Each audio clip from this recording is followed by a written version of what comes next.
श्री स्वामी समर्थ। मी मोहिनी विजय निंबाळकर तुमचं आपल्या यूट्यूब चॅनलमध्ये खूप खूप स्वागत आहे।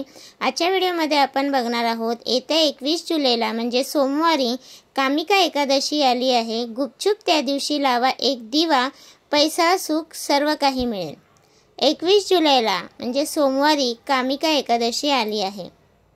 वर्षभरात ज्या एकादशी येतात त्यात कामिका एकादशी अत्यंत महत्त्वाची आणि माता लक्ष्मींना प्रसन्न करणारी एकादशी मानली जाते आणि भगवान श्री हरी विष्णूंना एकादशी अत्यंत प्रिय आहे आणि सर्व व्रतांमध्ये एकादशीचे व्रत हे सर्वश्रेष्ठ मानले जाते।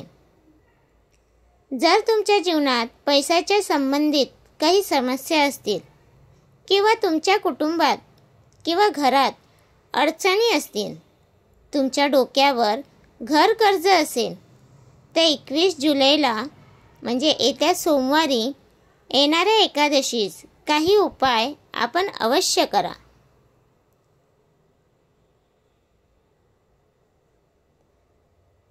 ज्योतिषशास्त्रानुसार जी व्यक्ती पूर्ण श्रद्धेने ही उपाय करते त्यांना धनप्राप्ती तर होतेच, तसेच माता लक्ष्मीच्या कृपेने जीवनातील सर्व समस्यांपासून मुक्ती देखील होते।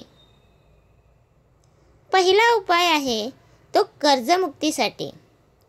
तुमच्या डोक्यावरील कर्ज फेडण्यासाठी ह्या कामिका एकादशीस सायंकाळी म्हणजे संध्याकाळी तांब्याभर जल पिंपळास अवश्य अर्पण करा।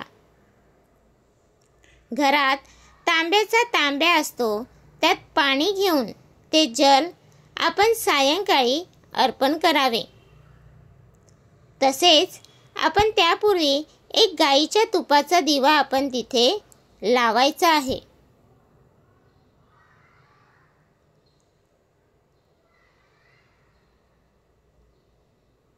तुम्हाला माहिती असेल की पिंपळाच्या झाडात भगवान श्री हरी विष्णूंचा वास असतो। कामिका एकादशीस जल अर्पण केल्याने तसेच तिथे दिवा लावल्याने भगवान श्री हरी विष्णू प्रसन्न होतात आणि कर्जातून मुक्ती होते। हे जल अर्पण करताना आपण ओम नमो भगवते वासुदेवाय नमः या मंत्राचा उच्चार करायचा आहे। तसेच आपण 11 वेळा या झाडाला या मंत्राचे उच्चारण करत प्रदक्षिणा घालायच्या आहेत। नंतर आपण प्रार्थना करायची आहे की आपल्या जीवनातून कर्जमुक्ती व्हावी, आपल्या जीवनातून सर्व पैशांच्या अडचणी दूर होण्याची प्रार्थना करायची आहे।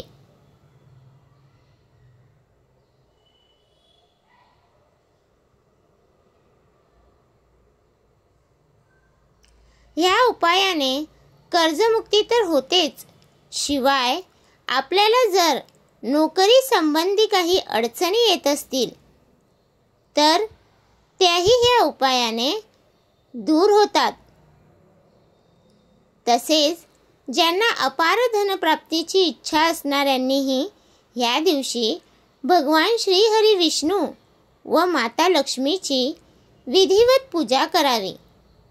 विष्णूंना दक्षिणावरील शंखाने त्यात गंगाजल घेऊन अभिषेक घालायचा आहे।